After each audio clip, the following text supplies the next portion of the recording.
Memang laganya, sebab definisi daripada seorang nabi dan seorang rasul nyawa salimun an munafirin tabaan. Nabi dan rasul itu sejahtera daripada segala penyakit yang menjijikkan, yang dengan sebab penyakitnya sehingga umat dan manusia menjauhi daripadanya. Jadi hanya mungkin terjadi pada rasul. Karena apa kan? Salah satu sifat rasul dan nabi hanjitna penyakit yang menjijikkan, maka itu mustahil terjadi pada seorang nabi ataupun pada seorang rasul.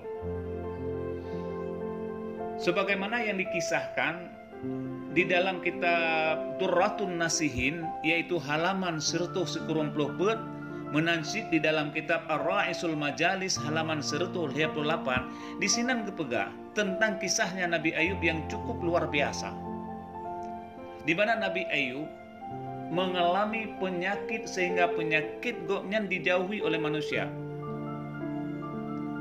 Penyakit yang sangat menjijikkan, penyakit yang luat dum umat sehingga akan terusir. Bahkan di sini disebutkan sampai-sampai kulit dan aso Nabi Ayubnya dipajuh oleh ulat sehingga berkeping-keping, hanya tinggal hati dan lidah. Menansib tersebut di dalam kitab Ar-Ra'isul Majalis. Tapi waktu ketanya kalian di dalam kitab-kitab tauhid, di dalam kitab-kitab yang mu'tabar, baik kitab tauhid maupun kitab fikih, baik kitab itu Tuhfatul Murid, syarah daripada Matan Jauharah, atau di dalam kitab tafsir Al-Qurtubi, atau di dalam kitab Fatawi Al-Kubra, bahkan di dalam kitab Asnal Al-Martalib, itu sangat bertentangan dengan apa yang disampaikan, apa yang ditulis di dalam kitab Durratun Nasihin. Kan hana penyakit Nabi Ayub, tetapi tidak sedemikian rupa penyakitnya. Jadi penyakit yang dialami oleh Nabi Ayub hanya sebatas penyakit kulit, sehingga umat dan manusia tidak pernah mengusir Nabi Ayub. Ini disebut di dalam kitab Asnal Matalib, yaitu halaman 278 dan juga 270 sekurang. Di sini disebutkan wa qissatu Sayyidina Ayyub alaihissalam wa anna Allah salata alaihi iblisa fanafaha alaihi fa asabahul juzamu hatta tanasaratid dudu min badanihi ilah. Cerita Nabi Ayub yang sesungguhnya Allah menguasakan kepada iblis. Allah lebih kuasa kepada iblis atas diri Ayub, atas diri Nabi Ayub. Kemudian iblis ditiup, iblis dipuh bahasa katanya kepada Nabi Ayub, yaitu ibabah. Sehingga ibabah yang dipuh oleh iblis kepada Nabi Ayub menyebabkan Nabi Ayub menjadi penyakit kulit. Sehingga penyakit kulit Nabi Ayub sampai red atau sekrek-krek dan ulat. Bahkan Nabi Ayub sampai-sampai diusir daripada tempat, daripada daerahnya, gara-gara penyakit yang menjijikkannya.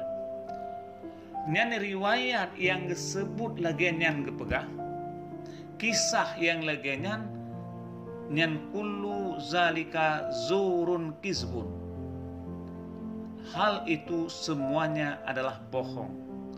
Artinya kisah tersebut yaitu merupakan kisah bohong dan kisah yang diada-adakan, dan tidak melihat orang yang menukilkannya.